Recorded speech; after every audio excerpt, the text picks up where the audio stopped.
मेरी कई वर्षों से एक तमन्ना थी कि बाबा के दर पर आया जाए। कैंची धाम नैनीताल ज़िले में जो कैंची धाम आश्रम है, और यहाँ आके मुझे बड़ा महसूस ये हुआ कि अगर परमात्मा की जिसके ऊपर कृपा होती है वो असाधारण से असाधारण बन जाता है। ये कैंची धाम जो आश्रम है ये बाबा नीम करोली बाबा के नाम से भी प्रसिद्ध है, और इनका जो नाम था वो लक्ष्मीनारायण शर्मा था। ये उत्तर प्रदेश के अकबरपुर से घूमते घूमते जब इनको वैराग्य हुआ तो ये यहाँ नैनीताल डिस्ट्रिक्ट में यहाँ कैंची धाम आए, और यहाँ पर उन्होंने एक दोनों 4-5 पहाड़ है इधर उधर सब जगह, इन पहाड़ों के बीच में अपने आश्रम की आध्यात्मिक आश्रम की स्थापना की, और यहाँ पर उन्होंने साधना की लगातार। और आज उन साधना की वजह से आज उनके अनुयायी करोड़ों अनुयायी भारत और भारत से बाहर भी करोड़ों अनुयायी उनके हैं। यहाँ बड़े बड़े चमत्कार हुए हैं। स्टीव जॉब जो एप्पल का सीईओ, उसका कैरियर बिल्कुल बिखर चुका था। वो आध्यात्मिक यात्रा के लिए भारत आया और यहाँ कैंची धाम में 10-15 दिन रहा। हालांकि बाबा से उनकी डायरेक्ट मुलाकात नहीं हो पाई थी, लेकिन क्योंकि बाबा 1973 में समाधि लीन हो गए थे और 1974 में वो आया था, और उसने लगातार 10-15 दिन यहाँ साधना की। और जाते समय जब उन्होंने आज्ञा मांगी गुरुदेव से, तो उन्होंने कहा कि मुझे जो बताइए क्या मुझे करना चाहिए आगे। तो एक एप्पल का आधा कटा सेव इनको मिला था वहाँ से, और उसी से द्वारा उन्होंने एप्पल की स्थापना करी, और आज वर्ल्ड में नंबर 1 मोबाइल कंपनी है स्टाफ। उन्होंने ही मार्क जुकरबर्ग को, जो इसका कैरियर भी बिल्कुल ख़त्म था, तो मार्क जुकरबर्ग को भी उन्होंने ही स्टीव जॉब ने प्रेरणा दी थी कि तुम भारत में जाओ और वहाँ जाने के बाद में तुम्हारा कैरियर सेटल होगा। और यहाँ आने के बाद उन्होंने फेसबुक की स्थापना करी थी।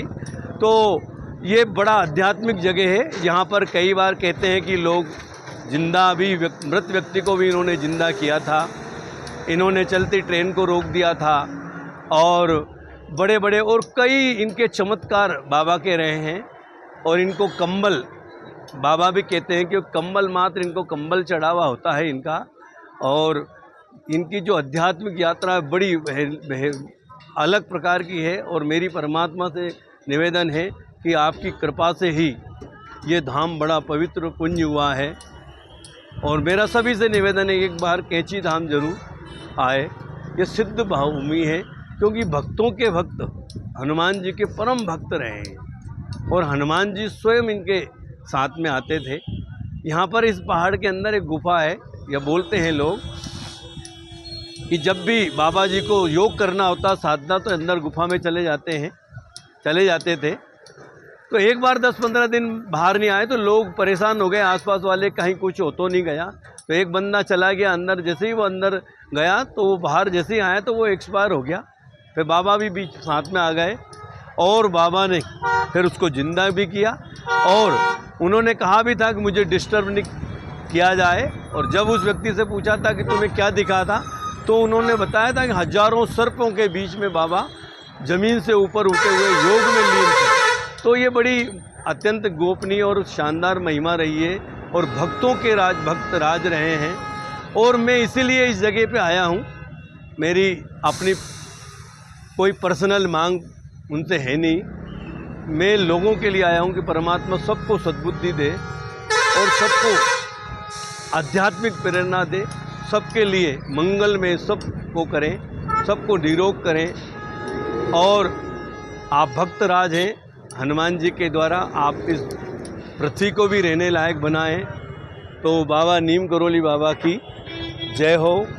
मैं आचार्य रामनगर आरोग्य जन सेवा समिति ब्यावरा, आज हमारी जो तीर्थ मंडली है उसके साथ में मैं आज यहाँ आए थे हम, और आज हमारा मई में यहाँ आगमन हुआ है। यहाँ मई में ही बहुत शानदार रहता है यहाँ आना। और ये देखिए आप, ये जगह जगह दुकानें, ये भीड़ें देखिए पूरी, और ये पूरा लोगों को आना, यहीं से अल्मोड़ा, नैनीताल सब जगह हम जा सकते हैं। और ये पहाड़ देखो, दोनों पहाड़ों के बीच में ऐसी जगह उन्होंने अपना आश्रम बनाया था ये, कि ताकि कोई डिस्टर्ब न करे लेकिन धीरे धीरे उनकी जब प्रसिद्धि फैली तो लोग आने लगे। और इन्होंने सबसे बड़ी बात ये है नीम करोली, इन्होंने धन का कोई भी हाथ ही नहीं लगाया, कोई लोभ नहीं, धन से सदा दूर रहे। एक बनियान पहनते थे और एक कंबल लपेट के घूमते थे। और कई चमत्कार हैं, आप सर्च करके देखेंगे तो। और बाबा से मेरा यही निवेदन है कि आपने मेरी मनोकामना पूर्ण की। मेरी बड़ी इच्छा थी कि मैं कैची धाम आऊँ। मेरा अपना पर्सनल तो कोई रीज़न नहीं था, लेकिन मेरा ये था कि भक्तों के शिरोमणि हनुमान जी के भक्त से मुझे मिला जाए, क्योंकि हनुमान जी कलयुग के स्वयं भगवान हैं। और उनके जो भक्त रहे और जिनके ऊपर बड़ी कृपा आपने की, क्योंकि 1913 वर्ष की उम्र में शादी हुई, 17 वर्ष में वैराग्य हुआ और वैराग्य के बाद में लगातार यहाँ रहे। तो ऐसे भक्त, शिरोमणि हनुमान जी के भक्त और उनके साथ में रहने वाले भगवान हनुमान जी से पूजनी, भगवान हनुमान जी को जो पूजते थे, उनकी पावन भूमि पर भी एक बार आया जाए। तो मैं आज आया हूँ। आप सभी की मंगल कामना, सभी को निरोग सुखी भगवान रखें। और मेरा निवेदन है बाबा नीम करोली से कि सबको सद्बुद्धि देते रहें। ये उनका आश्रम और यह उनकी मूर्ति अभी हम दर्शन करके आए हैं, और ये देखिए पूरे पहाड़ और सब कुछ। तो आप सभी निरोग सुखी रहें। मैं आचार्य रामनगर आरोग्य जन सेवा समिति ब्यावरा, और हमारे सभी तीर्थयात्री भी यहाँ आए हुए हैं, मैं उनसे भी आपको मिलाता हूँ।